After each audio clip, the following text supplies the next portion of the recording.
Now I would like to introduce the next panel, Digital Transformation, Digitized Society. The moderator, Marko, Danon, and the speakers, you have the floor. Dear colleagues, thank you so much for such an extraordinary summit, I would say, and so many very interesting topics that we could have addressed today. So I think that this panel that we are about to kick off will, and I hope will, provide some additional insights to the previous topics. And so today we have Miss Ines Kaps with us, Mr. Ufuk Eren.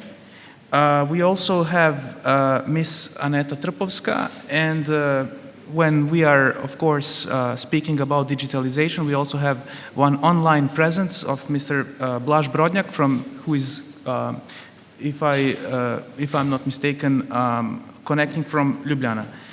My name is Marko Danon. I'm coming from one organization from Serbia called NALED, which is, I would say, quite similar to Macedonia 2025 in terms of its uniqueness. And furthermore, we are also, just like your organization, we also try to provide an effort in improving our country's growth and development, especially in terms of education and digitalization. And I would just, before we start, I would just provide you a couple of words on each of the participants, just so you know and you understand and contextualize the speakers themselves. First, Ms. Ines Kaps is an expert on change and communication and has been so for more than 20 years. Ms. Ines Kaps, you're also an international best-selling author and speaker, which will provide us with, I'm certain, some very high-quality insights into this. We also have Ms. Trpovska, who is an experienced lawyer and public servant for years now. She's an expert in everything ranging from EU enlargement to education to digitalization. And further on, we also have Mr. Ufuk Eren, who has been a founding partner and CEO of a large international company which is focused on technologies, innovation, investments, especially in healthcare. And finally, we also have Mr. Blaž Brodnjak, who is the CEO of one of the largest regional banking groups, NLB, Nova Ljubljanska Banka, and has been an experienced professional for more than 20 years in a large number of banks, insurance companies, and other financial institutions. So let me just also share a couple of words on the concept of this panel for today, and to give a context to what we are about to discuss today. So first we will discuss the question of digitalization in the broadest term. Like, what is it? Why is it important? Why should we discuss and think about it? How does this change the fabric of society and fabric of business? And we will move on towards some more specific questions, such as how is digitalization applied across several industries, several sectors, and several geographies even. So without any further ado, I will kick off today's discussion, and I will turn to Mr. Eren in asking one really basic and specific basic question about what are the technologies really that allow for such an exponentially increasing presence of digitalization in our everyday lives. So, Ufuk. So thank you. Thank you, Marko.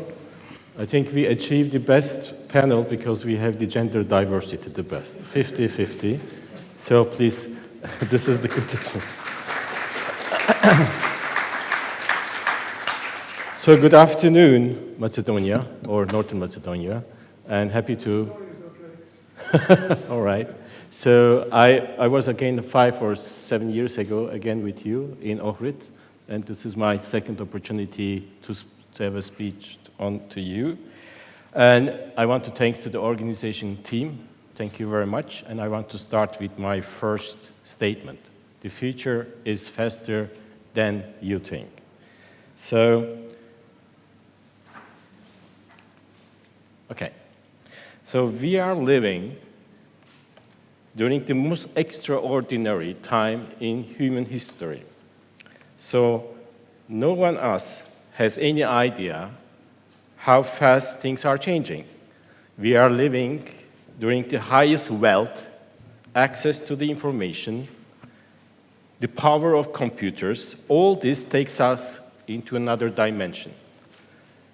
Next 10 years, we will be rich more than the last 100 years. All companies will go into the transformation during the next decade, but the future will be better.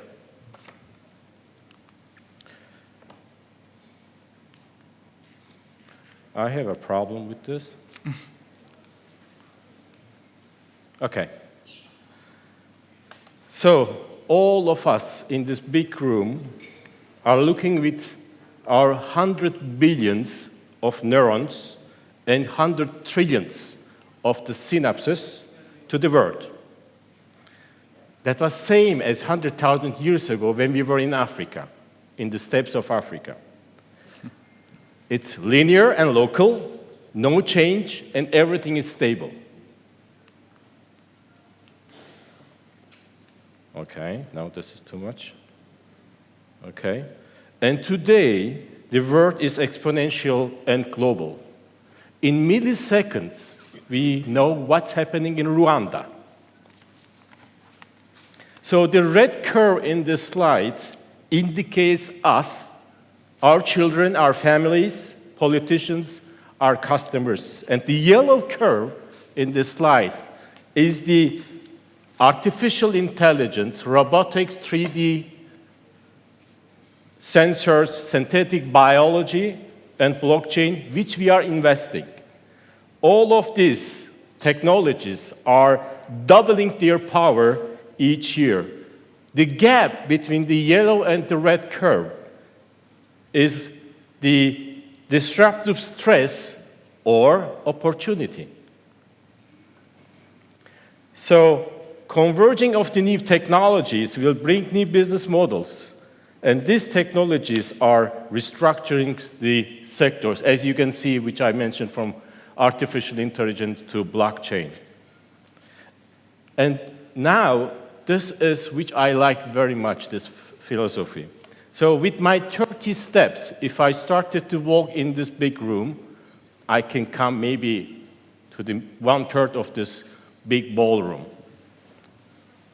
But if I double my steps for each step I'm taking, with these 30 steps, I can go 1 billion meters, which is 26 times around the Earth.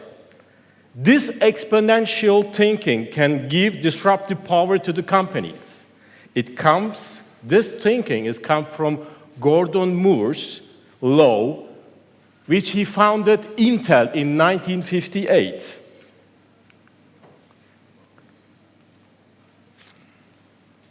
So this is Mr. Moore, and number of transistors doubled every year from 1958 until 1965.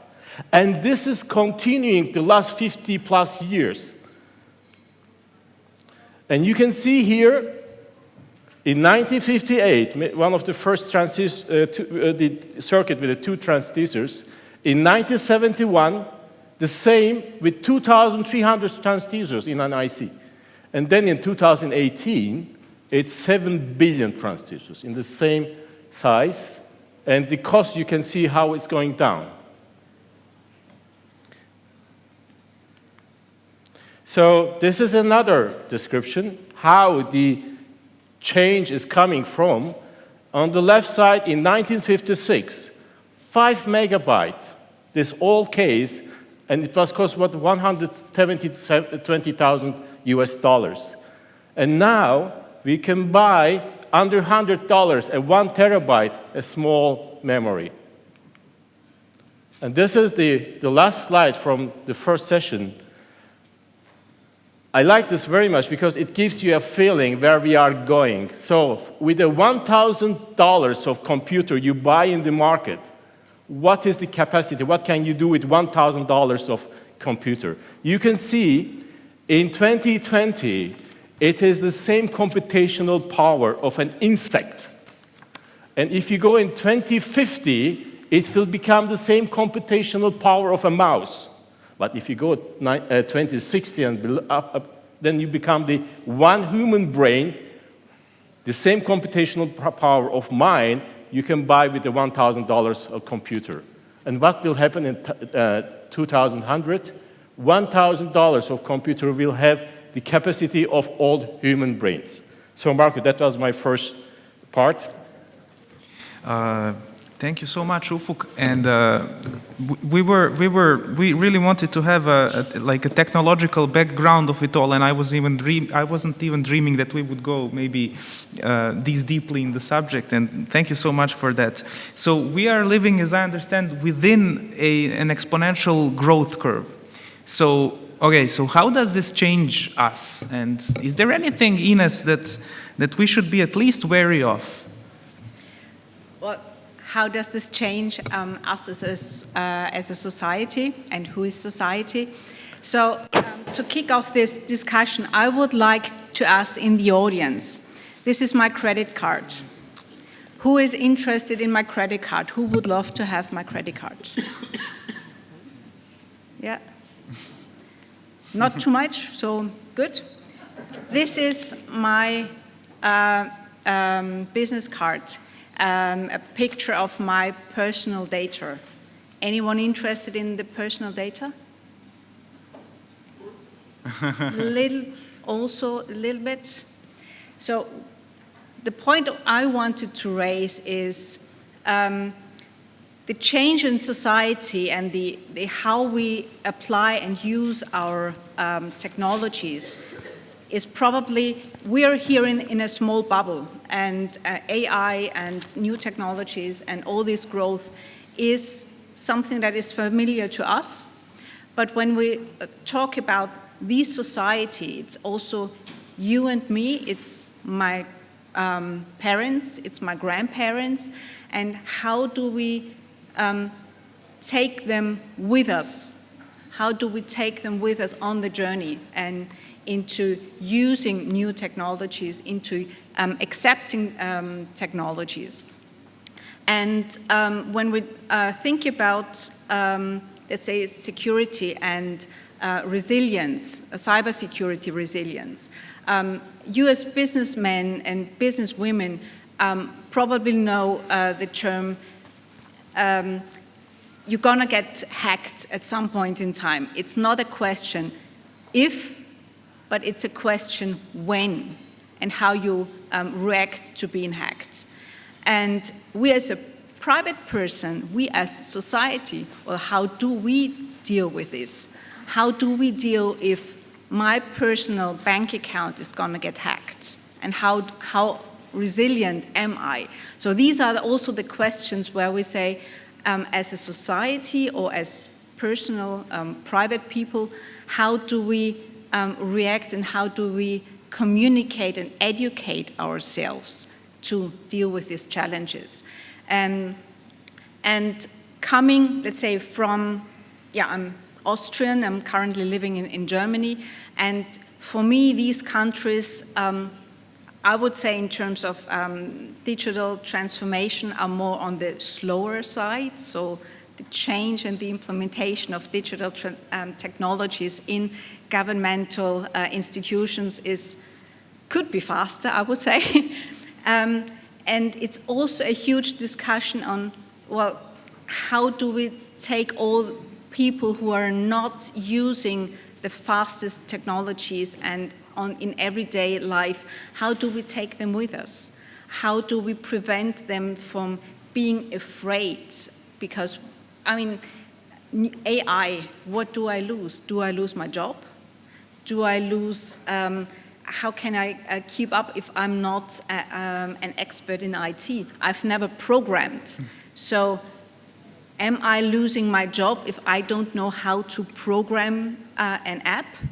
And I think these are the questions that we need to take care of and think about to really, yes, we are going to transform our societies, but how do we take all the other people with us? And I will come back in more practical terms afterwards.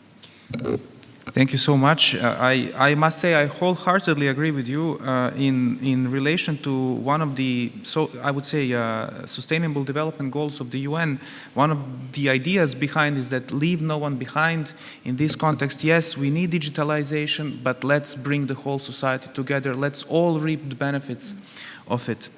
Thank you so much. And Ufuk, I will turn again to you with a question, again, a bit, I would say that goes deeply in this topic. So what is coming next? What are the big trends that we are about to experience in the next 5 to 10 years, let's say in the next coming period? Yes, if you think about this exponential thinking, 10 years, it's really too much, but in the next 5 years, maybe we can speak about some of the meta trends, and one of them is the connected, everyone will be connected at a gigabit speed. So you know that the 5G, also the presenter before me, he also explained about 4G, now it's coming 5G, and 5G is about 10 to 100 gigabit per second speed. It's enormous speed, and then we all will have a kind of a connection to the internet. The SpaceX launching more than 12,000 satellites, the Starlink internet satellites surrounding the Earth. And this is very important. And this one is important because we have still about 4 billion population who are not able to access to the internet. In 2025, there will be 4.2 billion of population. They will have the ability, they will have the access to the internet. You can think that about half of now is coming to the game. What will this change? And this 4 billion new minds will create, they will consume, they will discover, and they will desire, because we will all be connected. So they will not go to the ATM for a withdraw any money, or they will not go to the school anymore. They will not go physically, of course. They will not go physically to a doctor to get the health care, or they will not go to any agency for insurance. Everything will be from the smartphones. With the blockchain behind, everything will be done from the blockchain. So I'm in a healthcare, and I visited the oldest hospitals in this on the world, more than 2,000 years, and still, if you are sick, what happens? You go to, again, another building.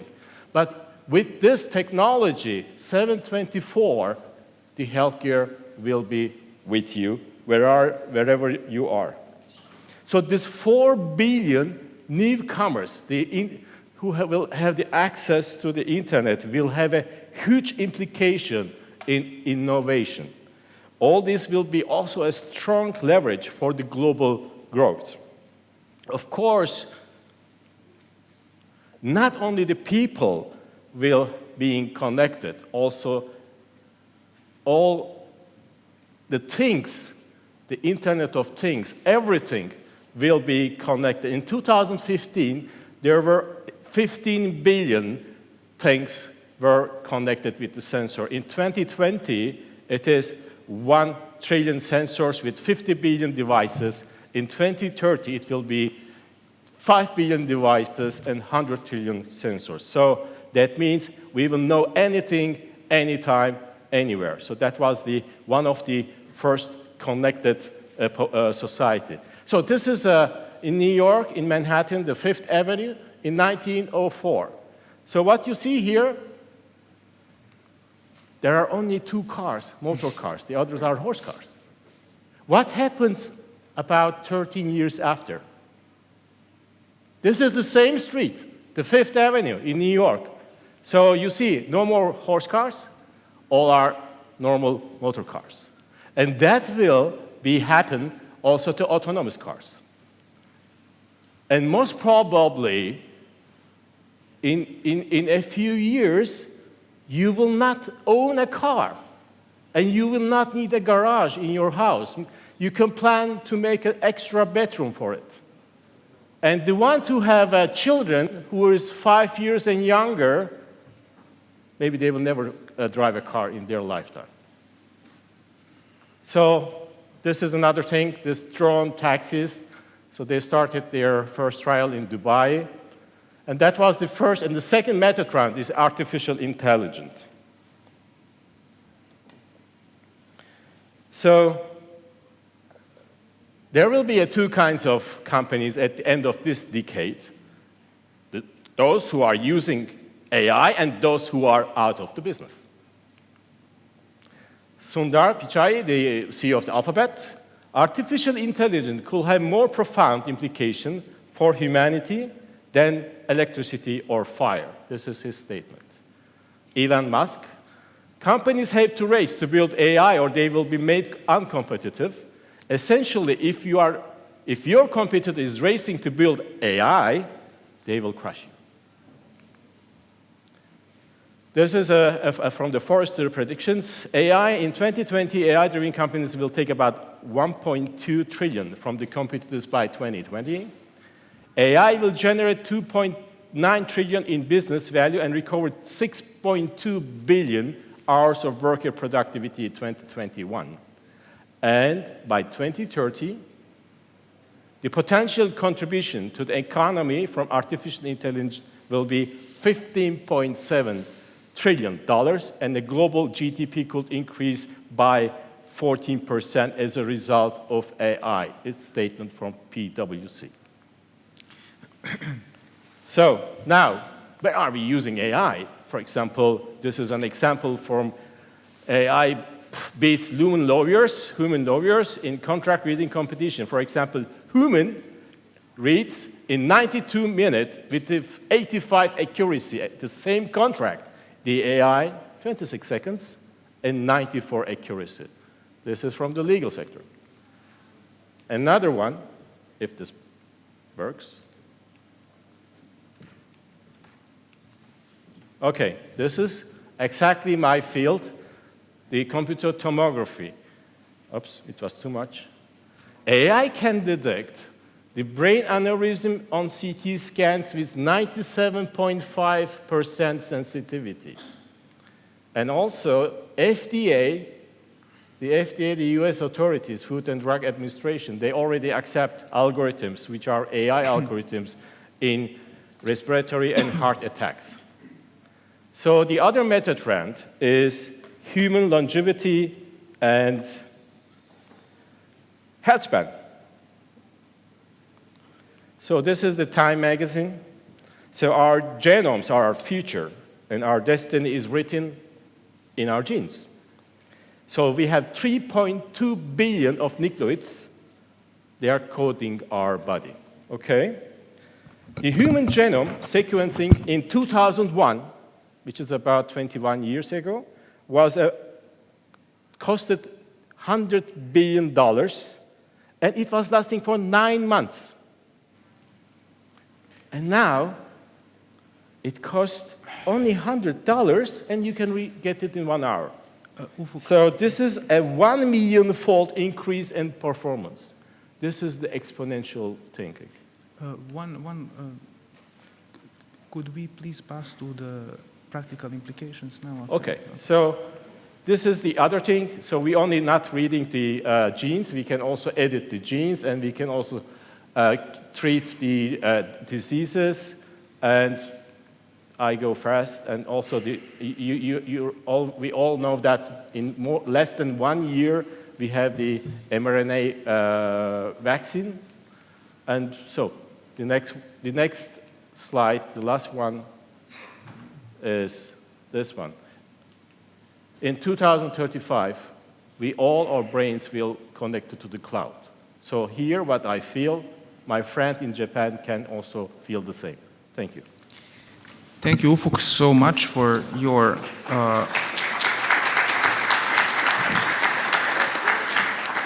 for these trends. Okay, so let's go to the central part of this discussion. So we now know What is it? What should we be worried about, and what expects in the future? So, Aneta, could you please tell us more on how is Macedonia prepared in general, and in specifically, how is your Ministry of Education preparing your country for these jobs of the future? Okay, thank you very much. The digitalization is a quite challenging process, especially in education. But before going and explaining what we have done, or what we are planning to do, or what we are doing, I will go back because I have spent many years in the ministry, but I will go back when I was a child, and it was 1990s, early 1990s, and there was a fair for IT equipment in Skopje. The motto of the fair was very interesting for me because I was a child then, and it said that people in the next 10 years, people who will not gain IT skills will be treated like people who were illiterate after the Second World War. It was quite interesting motto, which of course I was a child and I didn't understand. But following up of what was going on in the world, the globalization and digitalization, now I know what it meant. And in fact, the digitalization in every aspect of the modern life is present, and more or less we are affected by it. So we need to do the changes. When it comes to digitalizations and the changes, I would go back also to the very interesting presentation of the previous speaker. He was talking about the maturity of the companies of digitalization. When we are talking about how mature are people in digitalization, it is a quite huge question mark. Who is enough mature to involve in digitalization in education? The children, the parents, the teachers, or maybe the ministry who is supposed to input this, to involve this process of digitalization in everyday life. So also when we talk about digitalization in education, it is quite huge, quite horizontal topic. Are we talking about gaining skill of digitalization of children, of pupils, of students? Do we need to improve their IT skills? Then the second part is, in order to improve these skills, you need to improve their capacity and improve the teaching curricula and the materials. And also, when it comes to digitalization, you cannot do the digitalization within the children and the schools and universities, but you also have to improve and digitalize the services that the ministry offers. So it's a package of services, package of steps that we implemented, and we are also putting forward activities in this area in order to make this process completed.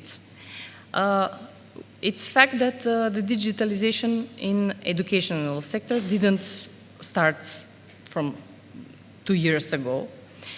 We started digitalization and digitalizing the services in the ministry and in the schools. We provided some electronic and IT services for the children, for the teachers, for the parents. Then we started improving new curricula for the students, for the people. We tried to improve their knowledge of usage of IT and usage of IT skills with the children by improving new curricula. Always amending the new curricula, providing IT equipment in almost every school, in every university where we can put investment as much as we can. And then we decided to put a catalog of many services that are provided by the ministry, which can be done electronically. But then the pandemic and the COVID-19 did a quantum leap in digitalization in education by force. Why? Because when we faced the period of quarantines and the education had to go on. So we all were, by then, the form of online learning or distance learning was not quite known or was not quite used instrument within our state. So we faced the challenge how to continue the education on all 3 levels via distance learning and providing in very short notice the model of this. And yes, we faced a quite challenging topic. We used the good cooperation with our neighbors and Balkans. We transferred our knowledge, we exchanged experience in order how to find the best way to make the education still ongoing. And then we asked companies, we asked many experts, and this is what made us mature in digitalization as a ministry and as a state, because we provided continuous education during the pandemic, which started when everything was closed in March 2020. And since March 2020 until the last year, 10th of June 2029, more or less everything was online. We used the tools, we provided the systems, the teachers had their studies online via the platforms. The teacher, we also provided very short, very brief, but very needed training for the teachers in order to be good in using the tools, but they gained their practice during the usage of it. And by this time, we were thinking is, when we are talking about digital materials, do we really need a real book like it is? Of course we need the teaching material, but then we were thinking on upgrading the teaching material, on providing new materials for teachers and for children that will be electronic, that will be digitalized. But not to have a digitalized book like PDF format for the children to read it, because it's the same whether you read it on the same contents if you read it on a screen and if you have it on in your hands. But we were thinking about using the digitalization for improving the quality of the books. So the books are written, and then we are thinking now at what we're doing at the moment is providing not only books for the children in the primary and secondary school, but also digitalized materials, improved digitalized materials that will be more interactive with the children, that will provide more information, and it will be more interactive for the children to use it. And also we raised the amount of the services that we are providing via digitalization in the ministry. So now parents can apply online for enrollment of the children in the schools, enrollment for the scholarship, enrollment in the student dormitories. So more or less we are trying to provide as much as more we can services online in order to decrease the number of bureaucratic procedures and to make it available for everybody to apply, not to come, everybody to come into Skopje, to go to the post office, to go and search for the documents. And then also we connected our ministry with several other institutions. So when we are checking up on the documents, you don't need the person who is applicant to check for the validation of their documents. It is a system. So when they're applying, more or less, we are connected with other institutions, and we have the recipient of the documents and the clarification if they're okay, if they're not. So it eases the procedure for us as the ministry, and it also eases the procedure and the time lasting of decision making when it comes to some open calls. Yeah. Thank you so much for this great insight into how Macedonian Ministry of Education is actually living through in this revolution, which is quite astonishing. So thank you so much for these ideas, these insights. And I would now turn to our colleague, Mr. Brodnjak from Slovenia, and I hope he's online and he can hear us loud and clear. So in case you do, thank you so much for joining us, Blaž. So you are a leader in one of the largest banking groups in our region, at least in my country, Serbia. I suppose you are number 2 by banking assets after your recent purchase of merger with Komercijalna. So, and you also have a huge banking experience and also financial experience that spans at least 20 years, if I count correctly. So you also do remember this digital era, digital industrial revolution world. And you can tell us a lot about this journey that your company is making and the whole financial sector has been making in the past 20 years. So Blaž, where is your bank now? How are you going through these times?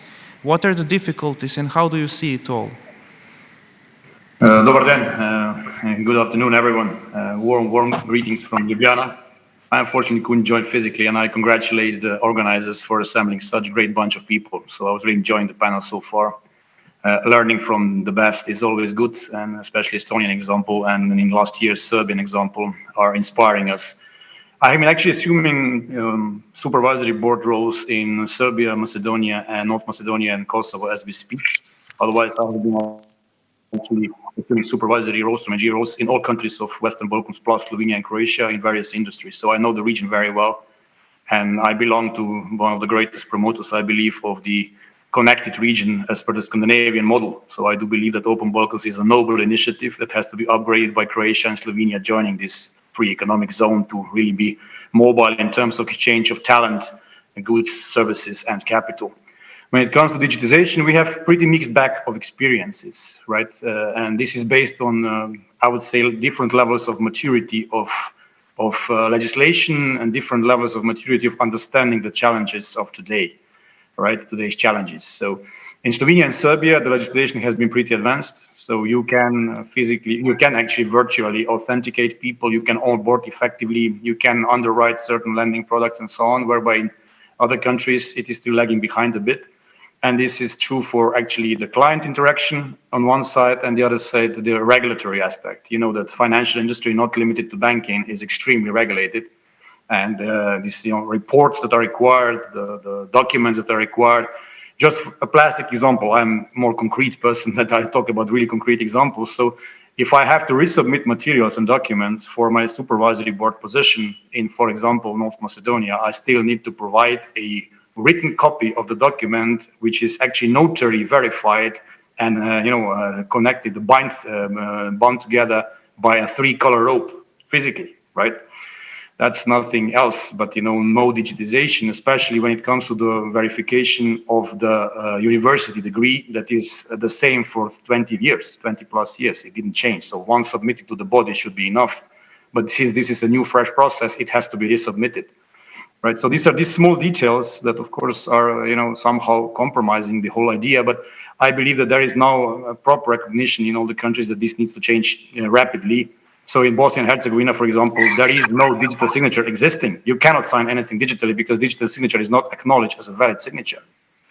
So in Slovenia, we have introduced already practically 24/7 seamless underwriting of cash lending, of onboarding. We have been the only bank offering 24/7 services in a sense that you can actually, through the video chat, through your mobile phone, close any transaction. You can anyhow be paying in 6 different ways through mobile phones for 7 years. You take a photo of the order, you simply confirm it, and it's done. You can take cash loan, you can take other services, actually fully online, end-to-end digital. The money is on the account in 5 minutes at 2 o'clock at night without having to talk to anyone. And furthermore, in Slovenia, you can sign any contract with NLB via mobile phone, OTP, digital signature. So you don't need to come to the branch at all to sign any document anymore. And you can get any transaction. There is only one exception, which is mortgage collateralized housing loan.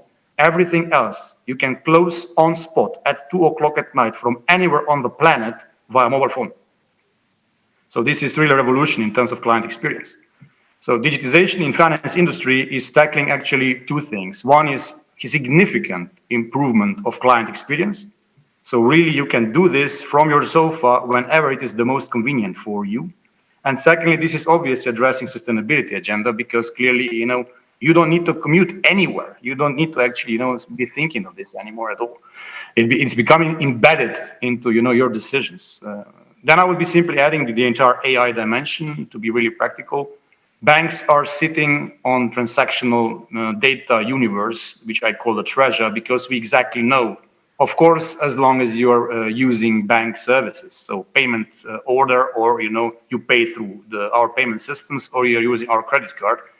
The cash society of Western Balkans, including Slovenia, is still very rich. So, we live in a society with more than 50%, actually in North Macedonia, more than 80% of cash payments still. So talking about digitization in a cash society is a bit more challenging. The colleague was previously showing the plastic card. We offer a card that is no longer plastic, so it is embedded into the digital wallet. You don't need to have a plastic card anymore. You pay by phone or by wearable, by watch, right? So in this respect, this is already one step further. But this is really a challenge. So to what extent the artificial intelligence is going first to be allowed? Within European context, we have significant pushback by the GDPR, by some other legislative measures that are actually addressing societal, so the sociologic aspects of sharing your personal data. I do believe that at certain point, the entire social media agenda, including then, to what extent you are able to process personal data, will hit certain regulation. The real question is when and how. But otherwise, there is enormous value clearly in understanding the data universe. So if we know that you have bought your refrigerator 7 years ago by our card, obviously, we can of course anticipate that your home gadget you will need, of course, replacement soon. We know that you are traveling every year because you pay by the credit card to the travel agency. We very likely know that which time of the year is it, where are you traveling, so we can 3 months ahead be sending you relevant offers in cooperation with the travel agencies. The same is true for any home gadgets, home appliances you might have, the car, everything else. So if you have locator on and you allow us to track you, you can, once you are walking next the store with shoes, you can get a special offer specifically customized for you, for example. So this entire AI universe is bringing enormous value to us in terms of understanding, what you do, how do you behave, when and how do you consume, for what you consume. And of course, we know your life cycle because we exactly know that you have opened an account for your child 5 years ago, that you have taken then a housing loan with us 4 years ago, that this was a 60 square meter apartment, and now you have in the meantime opened 2 more accounts for your 2 more children. So you have 3 children now. And we can by that, of course, anticipate that you might need a bigger apartment. And of course, we finance a real estate developer, housing real estate developer, in cooperation with whom we can submit you, of course, a relevant offer that is for you at this point of time a meaningful solution. So for us, the whole AI is simply being at the right time, at the right place with the right solution, anticipatively, meaning we understand it's going to come as a need. Maybe just this is for the beginning. And there is different, as I said, mixed bag of how local legislative and regulatory environments are understanding, the digitization and what is already or will be allowed soon. Under the AI, I would just simply put on the table an elephant in the room, and this is regulation. At certain point of time, we might see more regulation, not less regulation. Thank you so much, Blaž. One thing that really stayed in my and will stick in my mind from your presentation, of course, banks are an important element in every society, in every economy. They are a lifeblood of the entire economy. But one thing that is really interesting for me here is that you are a promoter of cashless payments, and you're also a promoter of digitalization in this context. Same as us in NALED, we are also fighting for an increased level of cashless payments across our country and other countries in the region. I would remind you that cash is a value of shadow economy, and in this context, banks do provide an important vehicle for further suppression of it through cashless payments. And so I would kindly move back to you, Ines. So apart from your best-selling author career, you're also a consultant for quite a while. And if I understood correctly, you have an outstanding experience in making changes in digital transition in some of the largest German companies. Yes, and you have no clue how often in my professional life I come across paper. So yes, we are talking about AI and we are talking about regulations, and I go to the companies and we are talking about paper, signing signatures, for instance, for a few pharmaceutical companies just before COVID, they were still signing a lot of their quality documentations with ink. And one of the first, in March 2020, one of the first jobs that one of my colleagues had to take in one of the largest pharmaceutical companies in Germany was going to this company, taking the piles of signed documents, going to the post office, and then sending those documents to the people for additional signature. That's not in there anymore, and one of the key elements here was, well, how can we digitalize this process as fast as possible, but within the regulations? And the pharmaceutical industry is highly regulated as well, with all those GXP regulations. And their data transparency and data integrity is absolutely key. So how can you prove that when you do a test or a study in the hospital, a very early study, that this data is transferred and keeping the integrity until you have the final vaccine, for COVID, for instance. So these regulations really have a massive impact on how you implement AI or how you implement new technologies. And there is currently in my projects a huge resistance. Well, it's an interest, and the companies know we need to use new technologies in our quality department, in our production department.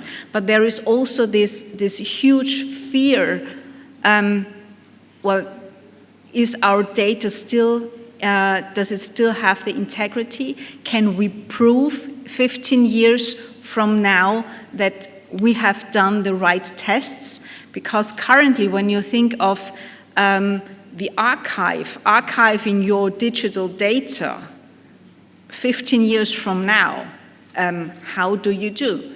And how do you archive your current systems? I mean, SAP has been here for a long time, but the new AI, is it here in 15 years? And I have to prove that my data has the integrity for current legislations for 30 years. So if I'm doing a test now, how do I prove in 30 years from now that I've done the right data? And that's where a lot of companies still are on paper. And I think that's also an element where, yeah, we will still have discussions and we'll have new technologies and how to deal with that. But the second fear for the companies, not only to proving the data is correct, is, do I lose my job? Or if I'm writing a contract and suddenly I have a completely new document management system or information management system, how do I find the information? And do I know that this document is the right version, the current version, and it's really the one? And when you're searching for the document, you find in the right document as well. So there is a lot of fear and education, and also, yeah, I would say education that is needed within the companies. And what I always find very interesting in those transformational projects is, at the company, the people are thinking about still folder structures, hierarchical folders, where I place my file and I know it's there and I find it. When they go home and they search on Amazon, they don't search for folders. So they're using a different type of search technology at home, but as soon as they enter the business, this new technology that they are using at home, evaporates when they're doing their professional work. And changing this mindset where you say, you don't need folders for Amazon, you find your stuff, and you can use the same approach also in your professional life. That's something that, yeah, as long as we have those topics to solve, I have a job, because that's what I'm doing. So thank you so much. Unfortunately, I mean, I wish that we had another hour to discuss these interesting, more than interesting topics. However, we need to go towards the end of today's panel, and before we do that, I would read out some question, a question actually that we got from the audience. It is about the Macedonian education system again. So in relation to the digitalization of the Macedonian education system, how is the data protected from any potential security risks? Okay, thank you for the question.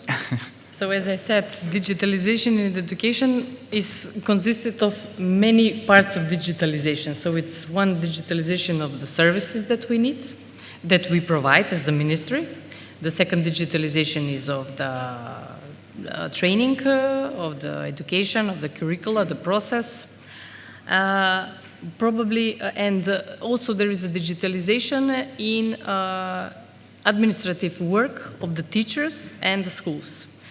Because I'm a lawyer, but I'm not expert in the IT, I can tell you that everything that we have done in the digitalization, when we create portals, when we create these administrative websites, when you can link log, everything is regulated by the law.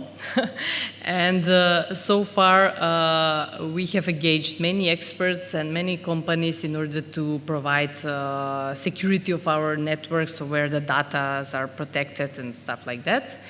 And also, not everybody can have access to this data, so this is also regulated. Who can access to this data?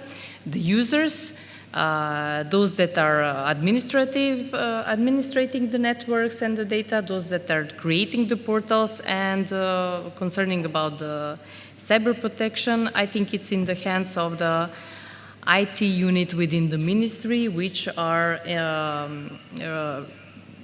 regulating and are following up how the services are protected, how these data are protected. Okay, thank you so much. And I think that we have learned really a lot from you today, and thank you so much for that. I think we can call it a day, at least for this panel, and of course, leave the floor to next participants. Thank you so much.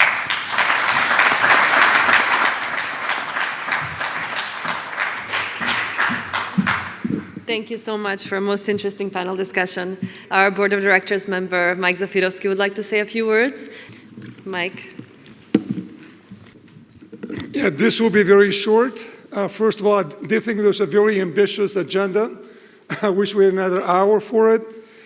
But I do want you to be back promptly at 3:10. We have a great speaker. Alexander Kamaras, thank you for hosting last night. If you do not know much about Imperial Tobacco, it's a $17 billion market capitalization company. I guess it's even more from last night's results. They'll be discussing how they're transforming their business. So I do know that customs typically at lunch, we do not quite often come back in time, but I do want to urge you to come back. Imperial Tobacco has been a great supporter for Macedonia 2025. I know this is one of your very few visits to the country. Really much appreciate you being here today. So I do want to say great morning. It was wonderful to have the prime ministers here. Wonderful presentations. It's typically, sometimes we do get over ambitious, but let's be back at 3:10. And thank you for a wonderful morning. Благодарам.